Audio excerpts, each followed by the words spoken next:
నీ ఇంటిని యెహోవా కట్టించకపోతే నువ్వు డబ్బులు ఖర్చు పెట్టినా, కోట్లు ఖర్చు పెట్టినా, శక్తిని ఖర్చు పెట్టినా, నువ్వు ఎంత ప్రయాసపడినా, నువ్వు ఎన్ని వెలగల వస్తువులు తీసుకొచ్చి ఆ ఇంటిలో సమకూర్చినా, ఆ ఇంటిని నువ్వు బంగారంతో కట్టినా కూడా ఆ ఇంటిని యెహోవా కట్టించకపోతే అది వ్యర్థమే. కనుక నువ్వు ఎప్పుడైతే ధనము నీ దగ్గర ఉన్నప్పటికీ, ధాన్యం నీ దగ్గర ఉన్నప్పటికీ, వస్తువులు నీ దగ్గర ఉన్నప్పటికీ, ధన ధాన్యములతో పాటు ఐశ్వర్యం నీ దగ్గర ఉన్నప్పటికీ అన్నీ కలుసుకుని ఆయన సన్నిధికి వచ్చి, దేవా నేను ఇల్లు కట్టించాలనుకుంటున్నాను, నీ చిత్తమైతే ఈ ఇల్లు కట్టించు దేవా అని ప్రార్థన పూర్వకంగా ఆ ఇంటిని నువ్వు కట్టిస్తావు. ఆ ఇంటిని కట్టించేవాడు ఎవరంటే దేవుడే.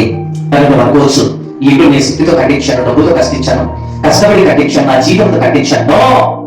నీ డబ్బు ఇచ్చింది దేవుడే, నీ ధనం ఇచ్చింది దేవుడే, నీకు ఆరోగ్యం ఇచ్చింది దేవుడే, నీకు పని కలిగించింది దేవుడే, నీకు శక్తి ఇచ్చింది దేవుడే. నీకు డబ్బు ఇవ్వకపోయినా, నీకు శక్తి ఇవ్వకపోయినా, నీకు ధనం ఇవ్వకపోయినా, నీకు ఆరోగ్యం ఇవ్వకపోయినా ఆ ఇంటిని నువ్వు కట్టగలుగుతావా? కట్టలేవు.